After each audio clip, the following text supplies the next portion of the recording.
Well, hello and welcome back to another deep dive series, and this time a bit more literal than metaphorical. So if you're new to the channel, hello, my name is Colin, and I am the proud owner of the 2024 Winnebago Micro Minnie FLX that is above me right now. And the deep dive series is a video series where we look at all of the constituent components and systems of the Winnebago FLX product for both prospective customers in their shopping process to learn more about the product, as well as for existing owners, because quite frankly, there's not a lot of information out there, at least by Winnebago right now. So I'm hoping to kind of pick up that slack and provide you guys with more information than maybe perhaps you ever wanted.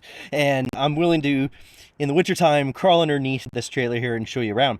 And that's exactly what we're going to do today. So in today's episode, we're actually going to be looking at the underbelly, and there's a few really important things that I want to point out, and we're actually going to start down there at the end and work our way this way because the section above me is one that I'd really like to get into. So let's make our way down there and start the tour. So we're actually going to start right back here at the bumper.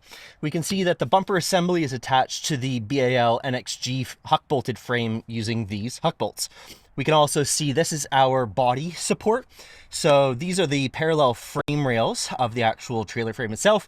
And then this is what supports the weight of the side of the trailer. Now, one thing that's really important to note though, is that the way that Winnebago has actually manufactured this is just like a plasticky type paper back here.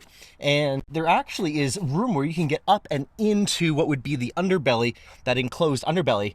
And we can see that illustrated right here, whereby I have actually run the wiring for the auxiliary trailer plug. There is a separate video on that. I think that actually just came out last week. So if you're interested in running any sort of accessory brake lights and turn signals, etc. on the back of your trailer, then you'll definitely want to check out that video, and I go through all the wiring specifics there. Nevertheless, this is not arguably the most insulated nor protected space, and as we move forward, you'll see how that might play into things a little bit later. Is this unique to Winnebago? I don't believe so. I think many trailers are manufactured this way, but would I like to see that changed in the future for both cold weather performance as well as for protection, so that you aren't getting into any repair situations? Yeah, absolutely. So this is our frame support. And then beneath that, we have our trailer hitch. When it comes to trailers, trailer hitches are essentially proprietary. You can't just walk into a store because there's so many different frame configurations. So unless it came from the manufacturer, as is this case, it's going to be very difficult or expensive to add it on later. We can see here we do have a little bit of rust formation, and what I am going to be doing later is coming back through here and spraying a rust and corrosion prohibitant protection words. Anyways, this would be an excellent spot to do that, because you can and will get water pooling in here, and this is just mild steel, so yeah, you want to protect that. Let's crawl underneath a little bit more and I'll show you how this is actually physically attached. So we're underneath the actual trailer hitch receiver, and I call it trailer hitch, but really we should think of it as an accessory receiver. This is your receiver component here, and then the crossbar, and there's some nice plates welded across. Really nice system. Welds actually look phenomenal down here, which, credit to BAL for that. And then we can also start to see how the underbody is actually constructed, which is with this plastic material. Now, again, this is very common in the industry to see. That said, not all trailers have underbody protection. So if you're cross-shopping against something like the Nobo series, they have nothing under here. Everything is fully exposed, which means if you're trying to do any kind of like northern US or Canadian camping, even in the summertime in the mountains, then you can and will get actually cold floors and risk freezing. And so even if there are tank heaters, just going to keep it from turning into a big block of ice, you want the actual lines to stay, well, not frozen, which is kind of one of my grievances, as we talked about in the HVAC video, whereby this is not a heated space on the FLX. So just do keep that in mind. Is that a little subtle wink at a future video modification? Yep, you betcha. Working on that as we speak. So anyways, just wanted to give a quick introduction to how this looks. And now I'm going to sort of pivot you forward, and we're going to talk about what's ahead of it. So I've repositioned myself back out on the outside, and ahead of the trailer receiver, we have this, which is our stabilizer system. Now, credit to whomever credit is due to, because the way that Winnebago has wired this in is that they are left and right independent as well as forward and back independent. Now, forward and back is standard, but left and right independent makes so much sense on an off-grid, off-road, well, I guess off-road trailer, whereby it's very unlikely you're going to be rocking up to a perfectly level tent pad, and you may be on some or may need some leveling in your world. So great thinking. We can see here on the end, this nut here is for the manual override. So should your electric motor happen to fail you, included is going to be a wrench that is actually, you'll be able to wind this in and out manually. So then that way you're not stuck on site. You can get going down the road. Just as equally, you could use like an impact or even just a manual ratchet and wrench. So lots of solutions there. On the bottom, I have not done it as of yet, but what I am looking at doing is spraying some rubberized bed liner down here so that if you are parking it maybe in your driveway or something like that, you don't have the sharp edges of the metal digging into it. As well, any rocks that are flicked up from the tires can and will chip away, as you can see here, and it will promote rust formation. So that's something I'm looking at doing. Pretty simple, just nut and bolt remove. You can remove the whole thing if you want to paint it on a bench if you have that separately. So let's crawl underneath and we'll take a closer look at the system.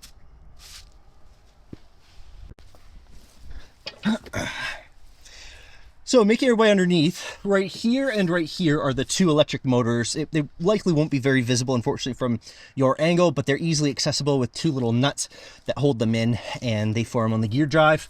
So yeah, fairly simple and straightforward. You know, if for whatever reason you experience a failure, then this is where you would come.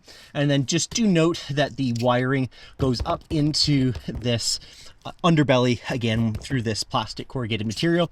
For mice and rodent protection, this is an area where you're going to want to keep an eye on this insulating foam and make sure that this is all sealed up nicely to protect, or at least slow them down from trying to get in. Moving forward, we start to see the conduit for our black water. Well, actually, it'd be gray and black water, I should say.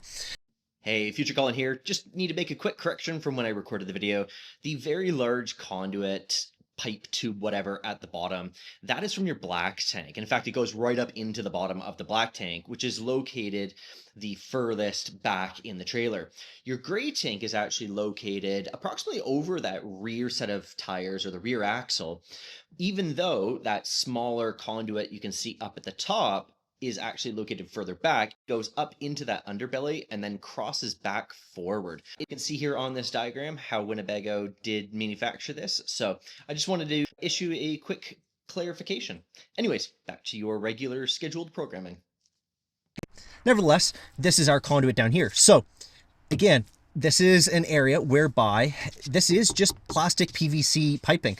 So it is certainly possible whereby if you're driving off-road and you happen to come down and the trailer bounces maybe, this absolutely could get cracked. Now, similarly, it's possible that, you know, maybe a rock or some debris on the road could come up and damage the piping here. So this stuff is notoriously very robust, but it may be something that I explore in the future. Again, if I'm coming down to do that rubberized, you know, bed liner on the feet, maybe I come in and I spray this as well, just as a another layer of defense, because that bed liner stuff is very, very impact resistant. It's great stuff. So yeah, all right, let's move forward. So as I'm repositioning myself forward, I just want to point out as well, this is another potential avenue for mice and rodents and, you know, other critters and things to gain access up into the enclosed underbelly. And there are lots of, you know, sort of things that they can chew on. So I can see actually I have a small hole here that I'm going to need to address with some spray foam. With that said, I promise I'll include this in a future video at some point, but I do genuinely believe there is a much better solution that is both performance oriented in terms of the trailer as well as consumer protection oriented in terms of keeping mice and rodents out. But Again, this is very standard in the industry when the trailers are equipped with this type of material. So yeah, just keep an eye on this, and likewise over here on the smaller one as well. All right, forward we go. All right, now I'm taking a bit of guesswork with the camera angle, so I do hope that you can see everything okay. But originating back at toward the outlet, let's say, of this sewer conduit is this cable, this hose. And what this is well, it's concerning if I'm being entirely honest. Now, I say it's concerning because I'm not entirely sure why it's mounted underneath like this, because this is a propane line. So this line runs from a junction located on the passenger side front wheel area, which is up here. I'll show you that closer in a minute. And then it crosses the trailer in a, less secure, let's say, fashion than I would have hoped. And it goes back and then up into the trailer, and that's what's going to provide the propane source, or this is the propane source, I should say, for your Truma AquaGo Comfort Plus water heater. Maybe there's a regulation that requires RV manufacturers to install this such that it's sort of like open and outside of the trailer. If that's the case, then, so be it. But I would still maybe like to see an increased level of protection, or at least securing it up to the trailer such that any branches and things aren't pulling on this line. I was surprised to see this, and I'm choosing my words carefully. I was very surprised to see that this is open and exposed as it is, because remember, there are areas in this trailer where this conduit goes up and inside. So personally, I suspect, this is my own personal thoughts, that this is just due to ease of manufacturing. If that's the case and there's no regulation requiring this, I would very much like to see Winnebago address this in the future and put this in a more protected area. So propane line, be aware that it's here, and maybe periodically come down and check, because I did actually have one of these fasteners fail further ahead. And you can imagine if one of these failed, there's enough slack here that it could potentially drag on the road. So yeah, worth poking under your trailer. All right, that's enough with that. Let's make our way forward, and I'll turn you back around here. All right, so we are now looking at the rear tire on the driver's side. So the front of the trailer is this way, and what we can see here are the red, typically indicative of your power, and this is coming out to your rear brake assembly here. I don't actually know what all of these wires are for, if I'm being entirely honest. I suspect, because I can only see one red wire on the axle head, is that one of these is going to be for signal from the tow vehicle, and one of these is going to be signal from the breakaway switch. So it appears to me that actually possibly the breakaway switch, oh no, there is another wire up there. I'm not sure, but yes, there are two here. Again, point of ingress for rodents. There seems to be some misunderstanding about the suspension system. I think this really illustrates it very well. This is your cross member. It looks like an axle. It's not. This is technically part of the frame. And this bracket, this is all fixed. And it's actually the little trailing arm under here that actually does the movement. So this is a true four-wheel independent suspension, but as we know in that suspension test travel video, it leaves a bit to be desired. Let's keep moving. All right, jumping back over again to the passenger side of the vehicle, we can see a closer up look of this propane distribution block. So they've added some spray foam in here. This line is what's going to go up to your stove. This is a line that we previously talked about that goes towards the rear of the trailer for the water heater. And this line goes all the way to the back of the trailer. I apologize because my body was probably blocking that earlier. This is for your auxiliary connection. So this is the location where you can either run a propane barbecue or propane fire pit from. And then of course, this line goes up towards the regulators and the tanks in the front. Likewise, we can possibly see there are some brake lines just like on the other side of the trailer, which makes sense. That's about it for this area. So we'll keep moving forward. Maybe just a cheeky little, I don't want to say reminder, but I did address this in, oh no, maybe that video's not out yet. In the ultimate 1 year review video, I guess is a sneak peek then. This cross member and assembly is made by a company called Dexter. This is their Torflex axle system. actually maybe a bit more information on it. So approximately only to here, generally speaking, about a third of the width of the axle is actually where these rubber suspension elements are located. The little, I guess, inside scoop, though, is just how much rust formation we're seeing here. BAL makes the frame and this drop assembly, and then from here across is the Dexter Torflex. And so I would like to see Dexter improve the coating that they're using, because, I mean, as an owner, you want to take pride and you don't want to look underneath and see something rusting away. Is this rust necessarily a bad thing? Well, I mean, there are automotive components that are designed to rust, and in fact, the rust forms a protective layer against corrosion. Don't ask me how that works. I'm not an engineer, but I have friends who are, and that's what they've told me. But yeah, I don't know. Call me crazy, or you know what, let me know in the comments down below. There's a shameless way to get to get some user engagement. So should they spend a couple dollars more and give us a better paint so it looks nice, or does this really not matter and it's the underside of a trailer and I'm just being excessive or OCD about it? So yeah, there you go. Let me know in the comments down below. All right, let's move forward.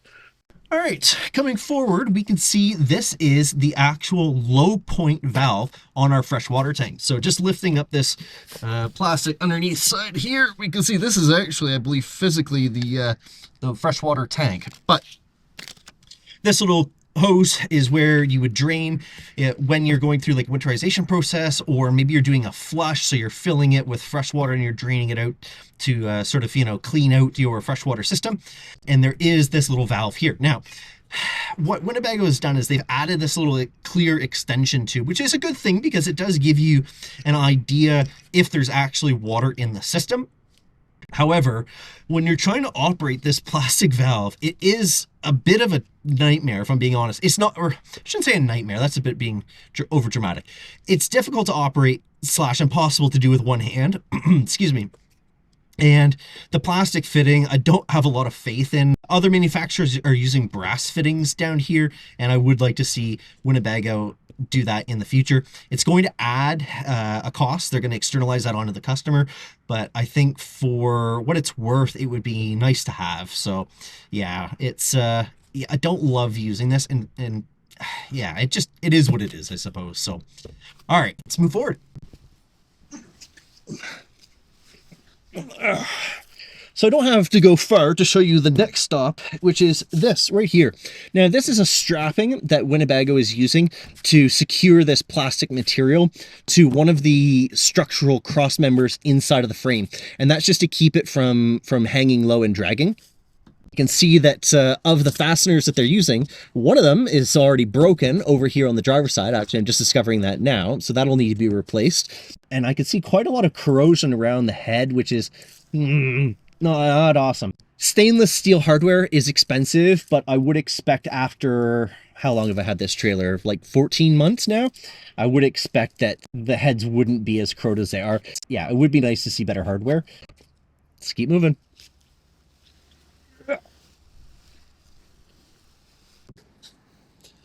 All right, so for orientation purposes, we are about, let's call it 75% of the way to the front of the trailer.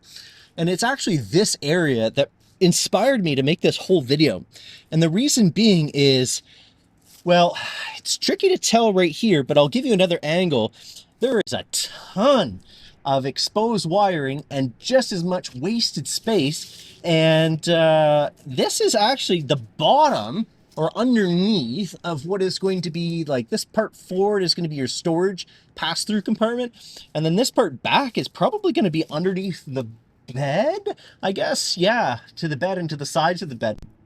I'm trying to get all these deep dive series videos done first before I do the ultimate year in review. But I think in that video, or maybe I cut it, but I made a joke about underutilized space.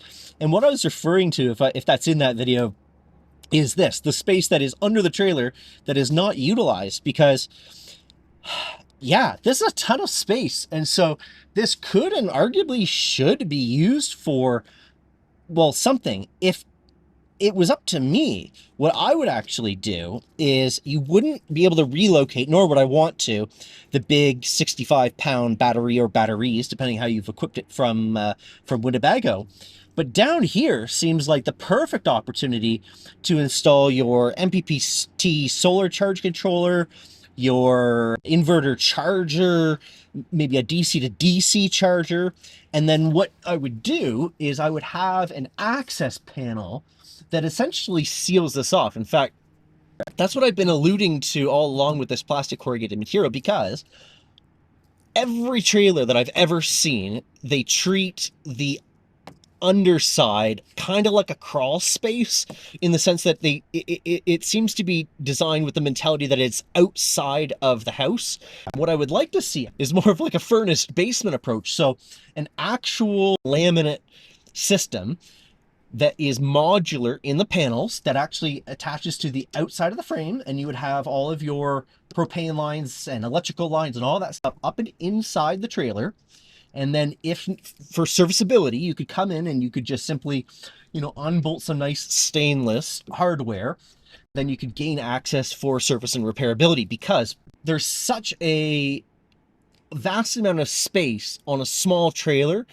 One of the things I really love to do actually is watch boat tours, like those like small yachts, because I think like yachts and boats are such a cool exercise in small space design and architecture. And so when I see something like this, that's what, 6 feet wide by 5 feet long, and it's completely not utilized, then yeah, it's really disappointing to me. So we're now taking a look over towards the driver's side of the trailer, and we can see just the amount of electrical conduit and cabling, etc., that is exposed down here. The two going up is going sort of toward the circuit breaker assembly, and then if we just tilt you back here, we can see that this is going up towards your inverter charger. And then this big black cable, if I pan you over this way, is just a giant thick gauge ground wire where it's actually grounding it on your trailer. So again, this is all exposed down here, so if you're experiencing weird electrical issues, just make sure that everything is always properly grounded and not corroded. So that does look to be nicely painted over and covered in, so that should be a good reliable ground connection. Through this conduit, we come back. This is where your power and switch wires for the front stabilizer jack feet are. And then if we look up behind, we can see some kind of like a block where all the electric is coming together, and then next to that is where the power cables are passing through the frame. So I'll bring you up there and show you that now. All right, so I hope you can see this. These are positive wire connections whereby they're joining together and then amalgamating into like a larger cable and then going back towards the battery. And this box, I believe, houses a battery, a very small one, but it is to do with the actual breakaway system. So these two cables here, they run just forward to the actual breakaway switch itself, if you can see that in the sun. And then that is what, if this trailer became detached from your tow vehicle, this, oops, sorry for the bump. This is what's going to pull out, and then it's going to trigger the brakes to apply.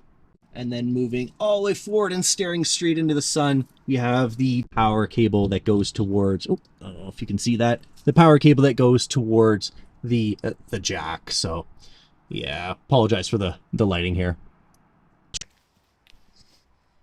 So that essentially concludes our deep dive, in this case quite literally underneath the Winnebago Micro Mini FLX as it was produced for the 2024 model year. Of course, brands are always making updates and iterations, so that is important for me to disclose that, so that if you're watching this video in the future, hello future people, then yeah, keep that in mind. If you have any questions, if I skipped over anything was not clear, I didn't catch it in camera quite as well as I could or should have, my sincere apologies. Feel free to ask down below and I'll do my best to answer if I know the answer, or find out if I don't. In the meanwhile, if you appreciated me climbing around out here in the cold, then please, give this video a like. But genuinely, if you're interested in learning more about the Winnebago Micro Mini FLX content, future modifications, and trip videos, particularly to do with, I say trip videos as if you know, off-grid, off-road, remote camping, and using these trailers as both an ends within themselves as a means to an end, then please consider subscribing. It would mean the absolute world to me and everybody else here on the channel. So until then, thank you very much for watching. We sincerely do appreciate it. You take care, and bye for now.